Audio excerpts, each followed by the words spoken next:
नमस्कार, जय जोहार। हम एक बार फिर से आपके सामने लेकर आए हैं छत्तीसगढ़ के आदिवासी जननायक क्रांतिवीर कंगला माझी जी एवं उनके संगठन से जुड़ी कुछ रोचक व महत्वपूर्ण जानकारियाँ, जिससे आप कंगला माझी एवं उनके संगठन के बारे में और अधिक जान सकें। कंगला माझी जी के इतिहास के पहले भाग में हमने कंगला माझी का देश की स्वतंत्रता में योगदान और श्री माझी अंतर्राष्ट्रीय समाजवाद आदिवासी किसान सैनिक संस्था उर्फ कंगला माझी सरकार के गठन के बारे में बताया। दूसरे भाग में हमने कंगला माझी जी की मृत्यु के बाद उनके संगठन को आगे बढ़ाने में और संगठन की बागडोर को संभालने में उनकी धर्मपत्नी राजमाता श्रीमती फुलवा देवी कांगे जी के योगदान के बारे में जानकारी दी। इस भाग में हम बात करेंगे कंगला माझी जी की संस्था की कार्यप्रणाली, प्रशासनिक ढांचा तथा संस्था के सैनिकों द्वारा पहनी जाने वाली वर्दी में लगे हुए बिल्ला बटन ताज सोल्जर इत्यादि में लिखे हुए शब्दों के अर्थ क्या क्या हैं। तो चलिए शुरू करते हैं हमारा आज का सफ़र। संस्था की वर्दी को यदि ध्यान से देखा जाए तो वह स्वयं ही संस्था के गठन के पीछे के उद्देश्य का वर्णन कर देती है। संस्था की वर्दी के साथ पहनी जाने वाली टोपी में ताज लगा होता है, जिसमें ह ताज भारत गोंडवाना 1951 लिखा होता है। ह का अर्थ यहाँ हक अर्थात अधिकार शब्द से है, मतलब यह ताज उसी के सर पर होगा जिसका इस भारत देश पर असली हक है, यानी देश के मूल निवासी। पर यह हक तभी मिलेगा जब देश के मूल निवासी स्वयं अपनी वास्तविकता से परिचित होंगे और उसे स्वीकार करेंगे। शायद कंगला माझी जी भली भांति इस बात से परिचित रहे होंगे कि भविष्य में देश के मूल निवासी समाज के सामने पहचान का संकट उत्पन्न हो सकता है, क्योंकि राजनीति कभी भी आदिवासी समाज को एकजुट नहीं होने देगी। इसीलिए उन्होंने मूल निवासियों के लिए एक ऐसे संगठन का निर्माण किया जो अलग अलग राजनीतिक विचारधाराओं से प्रभावित लोगों को भी एक साथ लाने में सक्षम हो सके। ताज में सन 1951 लिखा होना इस बात का सूचक है कि देश का संविधान लागू होने के बाद सन 1951 से ही संस्था में सैनिकों को वर्दी दिए जाने की परंपरा की शुरुआत हुई और सन 1951 में ही समता मूलक समाज की स्थापना के लिए सरकार के आदेश अनुसार कंगला माझी जी को लाल ध्वज प्रदान किया गया। संस्था की वर्दी में लगाए जाने वाले बटनों में भारत गोंडवाना शब्द का उपयोग किया गया है। इस शब्द को देखकर कभी कभी लोगों में यह भ्रम भी उत्पन्न हो जाता है कि संस्था में केवल गोंड जाति के लोग ही सदस्य बनते होंगे, परंतु यह सच नहीं है। यहाँ गोंडवाना शब्द का संबंध जातिगत नहीं बल्कि भौगोलिक है। इस तथ्य से सभी भलीभांति परिचित हैं ही कि करोड़ों वर्ष पहले एक महाभूखंड के दो भागों में विभाजित होने से अंगारा लैंड और गोंडवाना लैंड का निर्माण हुआ था। गोंडवाना लैंड के अंतर्गत कई देश शामिल हैं, इसी का एक हिस्सा भारत भी है। चूँकि भारत देश विशाल गोंडवाना भूभाग का एक हिस्सा है, इसलिए कंगला माझी जी ने इस ऐतिहासिक तथ्य से सदैव देश के मूल निवासियों को परिचित रखने के लिए अपनी संस्था की वर्दी में लगाए जाने वाले पीतल के बटनों में भारत गोंडवाना शब्द का उपयोग किया। साथ ही वे भारत को गोंडों की उत्पत्ति का केंद्र बिंदु भी मानते थे। गोंडवाना लैंड का क्षेत्रफल काफ़ी विशाल था और यह केवल भारत तक ही सीमित नहीं था। इसीलिए कंगला माझी ने अपनी संस्था के साथ अंतर्राष्ट्रीय शब्द भी जोड़ा, क्योंकि गोंडवाना लैंड के मूल निवासी आदिवासी केवल भारत में ही नहीं अपितु अन्य देशों में भी हैं। साथ ही इस तथ्य को भी नज़रअंदाज नहीं किया जा सकता कि अवश्य ही उस युग में गोंडवाना लैंड में गोंड जाति की बहुलता रही होगी, जिसकी वजह से इस भूभाग का नाम गोंडवाना लैंड रखा गया होगा। सैनिकों द्वारा कंधे पर लगाए जाने वाले सोल्जर बैज में संक्षेप में भा रा सा म प्र लिखा होता है, जिसका अर्थ है भारत राज्य शासन मध्य प्रदेश, अर्थात भारत में राज्य शासन चलाने में सहयोग करने वाले सैनिक जिनका गठन मध्य प्रदेश में हुआ है।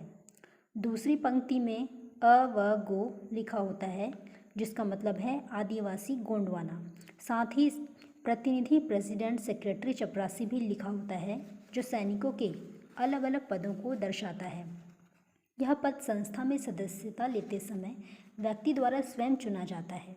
यह सभी पद रिजर्व पद होते हैं, यानी जीवन भर यह पद उस व्यक्ति के पास ही रहेगा और उसकी मृत्यु के पश्चात उसके परिवार के किसी सदस्य द्वारा लिया जा सकेगा। साथ ही यह पद परिवर्तनीय भी है, यानी बाद में कोई सैनिक यदि चाहे तो अपना पद बदल भी सकता है, जिसके लिए संस्था में कुछ नियम बनाए गए हैं। महिला सैनिकों के पद भी पुरुष सैनिकों के समान ही होते हैं। संस्था के शुरुआती दौर में महिला सदस्यों को बिल्ला बैज इत्यादि देने की परंपरा नहीं थी, परंतु राजमाता श्रीमती फुलवा देवी कांगे जी ने सन 1986 से महिलाओं को भी पुरुषों की भांति बिल्ला देने की परंपरा की शुरुआत की और सन 2017 से महिलाओं को भी पुरुषों की भांति शोल्डर बैज देना प्रारंभ किया गया। साथ ही सभी महिला सैनिकों को भी पुरुषों की ही तरह एक जैसी वर्दी दी जाने लगी। संस्था में कार्यकारिणी समितियों के सदस्यों के भी अलग अलग पद होते हैं। यह पद रिजर्व पद नहीं होते, केवल सीमित समय के लिए ही होते हैं। इन पदों के पद अधिकारियों का चयन चुनावी प्रक्रिया के माध्यम से किया जाता है। संस्था के बिल्ले में श्री माझी अंतर्राष्ट्रीय कार्यालय नई दिल्ली भारत लिखा होता है, जिसका अर्थ है कि संस्था का मुख्य कार्यालय भारत देश की राजधानी दिल्ली में स्थित है। कंगला माझी जी एक दूरदर्शी व्यक्ति थे। वे जानते थे कि यदि आदिवासी लोगों को शासन चलाने योग्य बनाना है तो उन्हें शासकीय कार्य प्रणाली को भी समझना आवश्यक है। इसके लिए उन्होंने अपनी संस्था में भी एक प्रशासनिक ढांचा तैयार किया, जिसके अंतर्गत अलग अलग स्तर पर कार्यालय बनाए गए।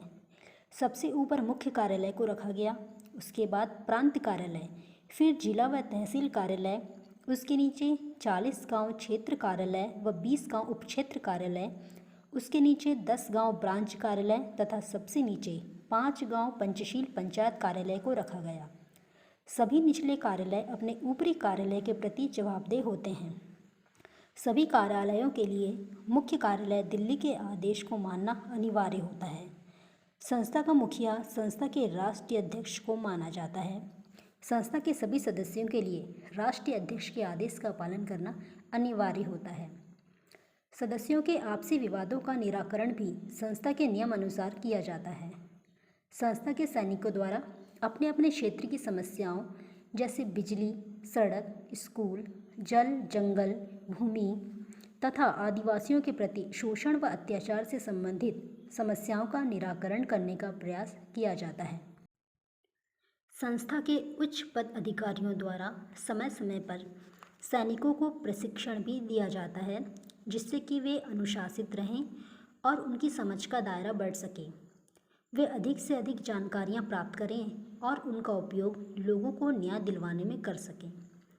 कंगला माझी सैनिकों व उनके कार्यों को संक्षेप में परिभाषित करती हुई एक कविता संस्था द्वारा प्रकाशित पुस्तक मार्गदर्शन भाग 1 में दी गई है, जिसका शीर्षक है मैं हूँ माझी सैनिक। इस कविता में सैनिकों के बारे में जानकारी देने का प्रयास किया गया है। कविता इस प्रकार से है। मैं हूँ माझी सैनिक, एक आदिवासी किसान, मेरा बिल्ला मेरी वर्दी और परंपरा ही मेरी पहचान। मैं हूँ एक गरीब किसान, है मेरे पास धन नहीं, पर डिगा सकी कोई मुझे न्याय पथ से, मैं इतना निर्बल नहीं। मैं धरती माँ का सेवक, मैं भारत माँ का वीर, अस्त्र है मेरे सत्य अहिंसा, शस्त्र धनुष और तीर। बूढ़ा देव रक्षक हैं मेरे, गुरु मेरे माझी सरकार, जन्मभूमि है बस्तर जिनकी, कर्मभूमि दिल्ली बगमार। राजमाता का सैनिक हूँ मैं, संख्या मेरी कई हजार, वर्दी पहन जब चलता हूँ मैं, देखे मुझे सारा संसार। संगठन ही मेरी ताकत, कानून ही मेरा हथियार, आत्मबल ही मेरी शक्ति, धैर्य है मुझ में अपार। मैं भोला भाला वन का वासी, पुरखे ही मेरे भगवान, बिछड़ूँ ना कभी अपनी मातृभूमि से, मांगूँ सदा यही वरदान। जब लेकर हल खेतों में जाऊँ, तब मैं किसान कहलाऊँ, जब पहन के वर्दी चलूँ शान से, मैं सिपाही जवान कहलाऊं। तन से मैं दुर्बल सही, पर मन से हूँ मैं बलवान। मैं हूँ माझी सैनिक, एक आदिवासी किसान। मेरा बिल्ला मेरी वर्दी और परंपरा ही मेरी पहचान। कंगला माझी जी ने सबसे पहले सैनिकों के मन में राष्ट्रीयता और देश प्रेम की भावना विकसित करने का कार्य किया, क्योंकि वे स्वयं स्वतंत्रता आंदोलन से जुड़े हुए थे। अतः उनके लिए पहले देश था, फिर समाज था। चूँकि सैनिक शब्द अनुशासन की ओर इशारा करता है, इसलिए कंगला माझी जी ने सबसे पहले सैनिकों को अनुशासन की सीख दी।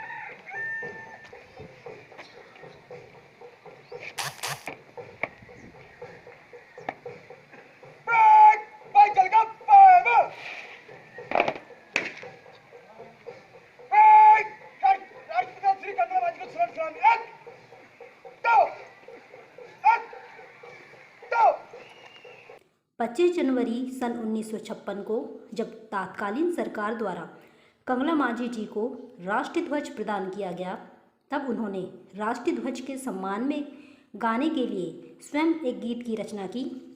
एक ऐसा गीत जिसमें भारत गोंडवाना और आदिवासियों के इतिहास की झलक मिलती है। यदि इस गीत का गहराई से अध्ययन किया जाए तो पता लगता है कि इसके प्रत्येक शब्द में गहरे अर्थ छिपे हुए हैं। कंगला माझी द्वारा रचित गीत की पहली दो पंक्तियों में कहा गया है कि देवगणों का देश हमारा, झंडा ऊंचा रहे हमारा। इसका अर्थ है कि हमारा देश देवी देवताओं का देश है। यह प्रकृति का कण कण देवतुल्य है।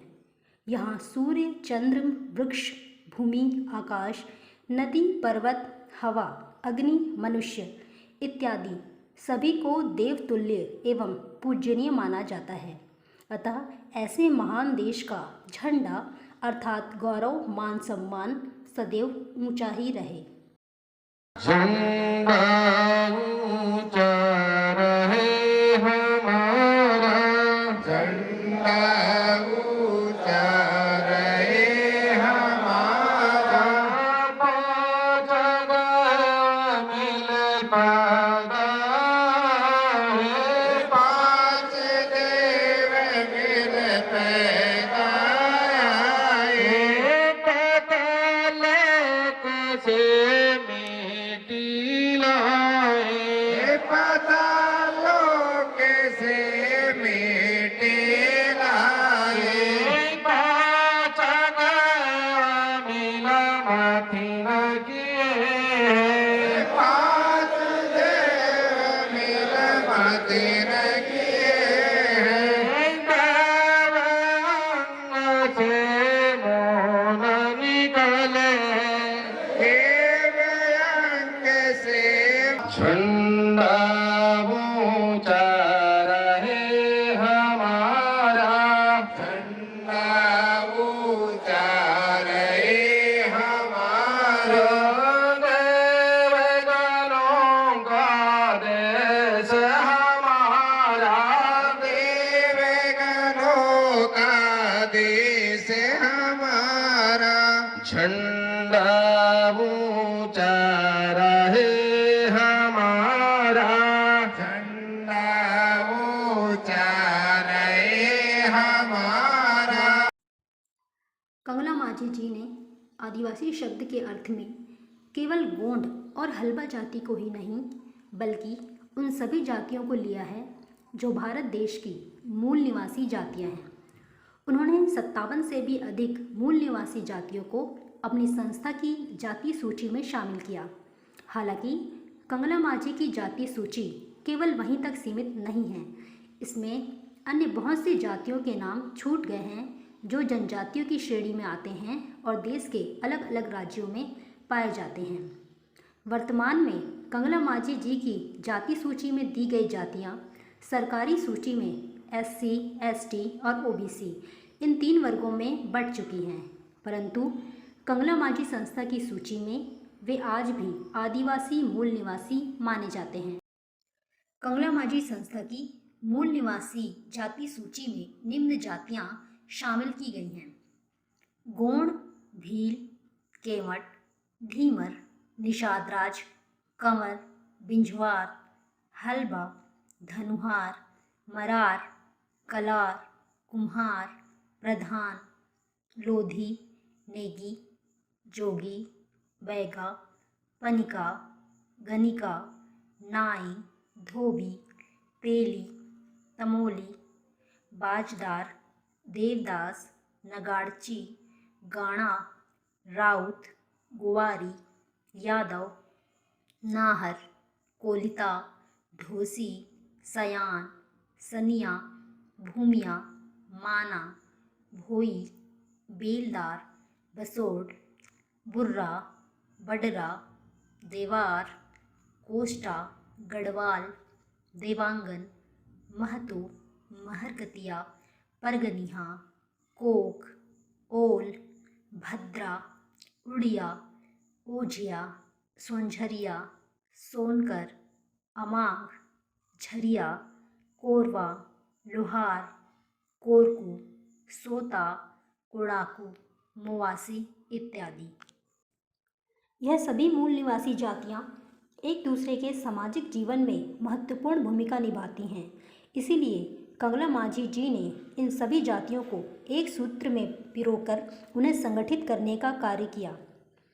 मूल निवासी जातियां कैसे एक दूसरे से जुड़ी होती हैं, इसको एक उदाहरण द्वारा समझा जा सकता है। जैसे यदि किसी गोंड जाति के व्यक्ति के घर विवाह होता है तो दूल्हा दुल्हन को पहनाया जाने वाला मऊर मरार जाति के व्यक्ति द्वारा ही बनाया जाता है। इसी तरह करसा कुम्हार द्वारा बनाया जाता है। विवाह अथवा देवकार्य में बजने वाला बाजा गाड़ा जाति के व्यक्तियों द्वारा बजाया जाता है। इसी प्रकार से अन्य बहुत से उदाहरण हैं जो ये बताते हैं कि मूल निवासियों की सामाजिक सांस्कृतिक व्यवस्था कैसे उन्हें आपस में जोड़े रखती है और यही विशेषता उन्हें उनकी पहचान दिलाती है। कंगला माझी जी देश की आज़ादी के पहले भी देश के मूल निवासियों के अधिकारों की आवाज़ उठाते रहे और देश की आज़ादी के बाद भी मूल निवासियों के अधिकारों के लिए संघर्ष करते रहे। प्रथम पंक्ति के सभी नेतागण कंगला माझी जी से परिचित थे। कंगला माझी जी चाहते तो अपने लिए कोई अच्छा सा मंत्री पद सुरक्षित करवा सकते थे, परंतु उन्होंने ऐसा नहीं किया। वे स्वयं को किसी एक राजनीतिक दल से बांधना नहीं चाहते थे, क्योंकि उन्हें पद का लालच नहीं था। उन्हें तो केवल इस बात से सरोकार था कि चाहे कोई भी राजनीतिक दल हो, उनका पहला उद्देश्य देश के मूल निवासियों के अधिकारों की रक्षा करना होना चाहिए। वे आदिवासियों के आर्थिक, सामाजिक, शैक्षणिक विकास के बारे में लगातार भारत सरकार को अपने सुझाव भेजते रहते थे और भारत सरकार द्वारा आदिवासियों एवं अन्य पिछड़े गरीब तबके के लोगों के लिए लाई गई योजनाओं में, कानून कायदों में उन सभी सुझावों की झलक कहीं न कहीं देखने को मिल ही जाती है, चाहे कोई इस तथ्य को स्वीकार करे अथवा ना करे। कंगला माझी जी का यह सपना था कि आदिवासी गरीब समाज हर क्षेत्र में उन्नति करे और वे इसके लिए शिक्षा को बहुत आवश्यक मानते थे। वे एक दूरदर्शी व्यक्ति थे। वे जानते थे कि भविष्य में अधिकारों की लड़ाई कलम से लड़ी जाएगी। कंगला माझी जी कभी स्वयं तो विद्यालय नहीं जा पाए थे, पर वे शिक्षा के महत्व को बखूबी समझते थे। वे देश के किसान, जवान और विज्ञान तीनों को देश की मजबूती के लिए आवश्यक मानते थे। उनके द्वारा भारत सरकार को भेजे गए पत्रों से यह स्पष्ट रूप से पता चलता है कि वे चाहते थे कि भारत देश हर क्षेत्र में उन्नति करे। साथ ही विदेशी राष्ट्रों की भारत के प्रति क्या विचारधारा है, इस पर भी वे चिंतन मनन किया करते थे। सन 1962 में हुए भारत चीन युद्ध और सन 1971 में हुए भारत पाकिस्तान युद्ध का जिक्र भी उनके द्वारा लिखवाए गए लेखों में मिलता है।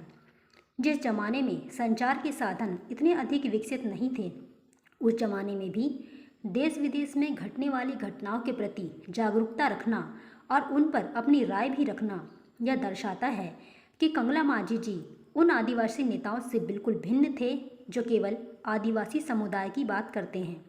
कंगला माझी जी आदिवासी समाज के हितों के साथ साथ देश हित की बात भी करते थे।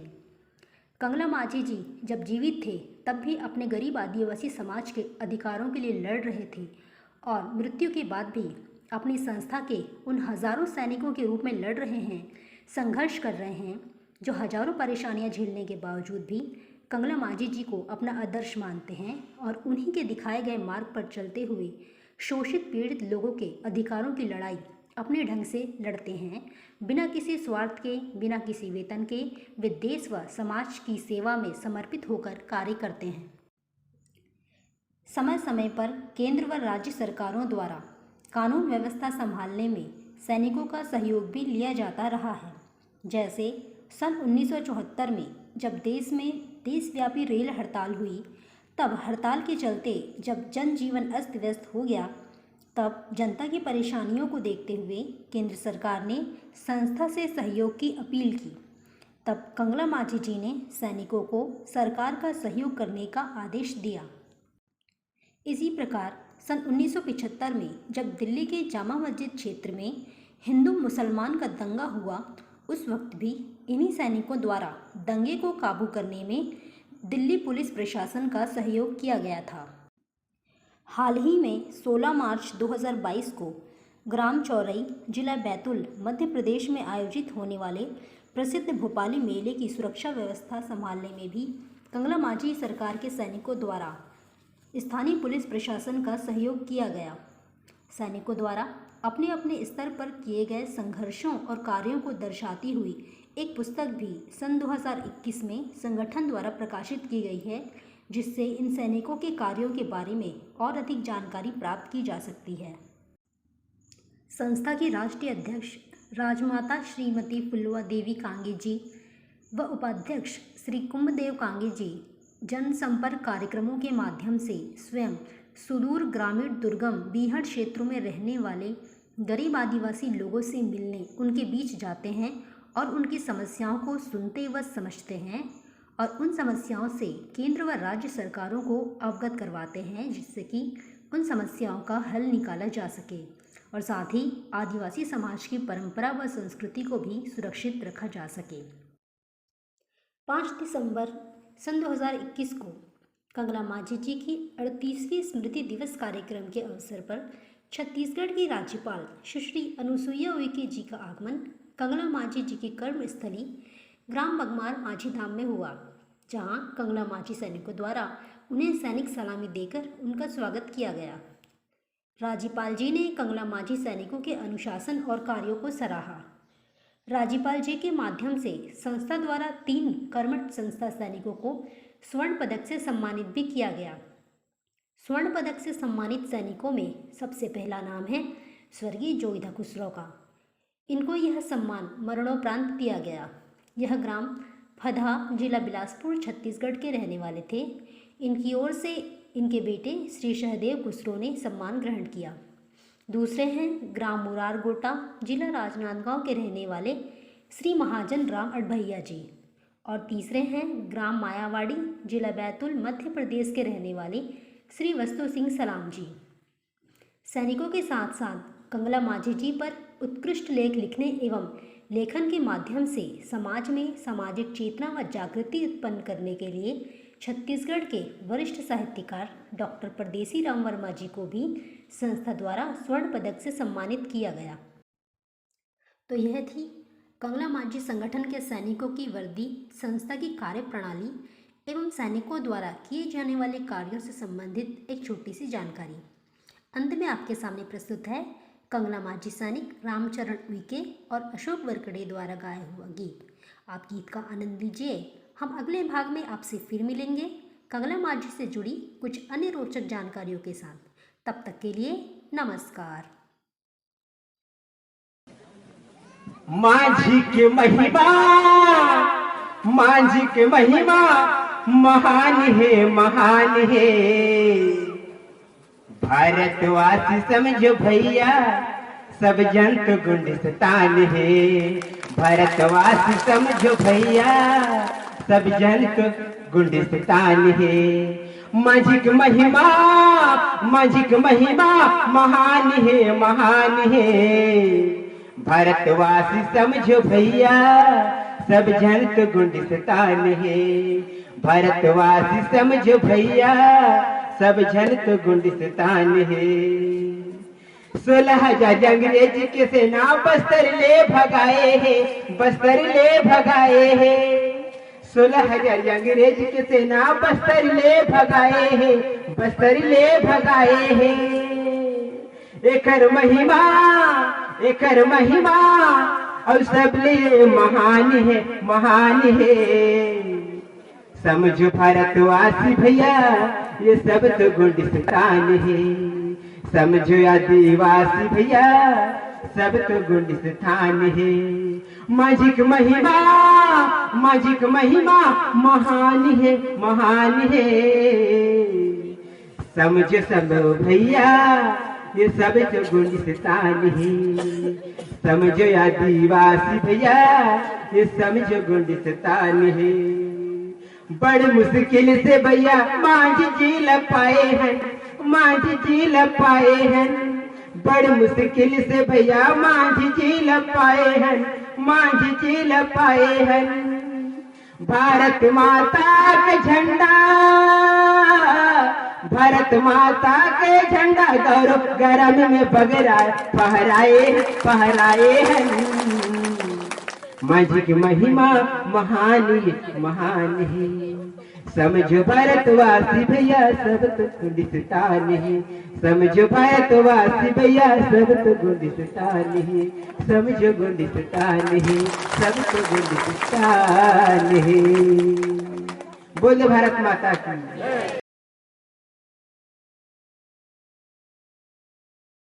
हवा संदेश हो ये भारतला, ये भारतला माझन लागे है माझी रे। तेरे दिल से हवा संदेश हो ये भारतला, ये भारतला माझन लागे है माझी रे। उगती गगन में है बुढ़ती धरती माँ, उगती गगन में है बुढ़ती धरती माँ। सूर्य चंद्रमा तारा रे। ये दिल्ली से आवा संदेश हो ये दे भारतला, ये दे भारतला माझन लागे है माझी रे। ये दे भारतला माझन लागे है माझी रे। दाई ददलवा लड़का बचलना, दाई ददलवा लड़का बचलना। ये दे मैं समझावा था, ये दे दिल्ली से आवा संदेश हो ये दे भारतला, ये दे भारतला माझन लागे है माझी रे। पूर्व पश्चिम उत्तर दक्षिण, पूर्व पश्चिम उत्तर दक्षिण चारों दिशा न समझातेगा। ये दे दिल्ली से आवा संदेश हो ये दे भारतला, ये दे भारतला माझन लागे है माझी रे। ये दे भारतला माझन लागे है माझी रे।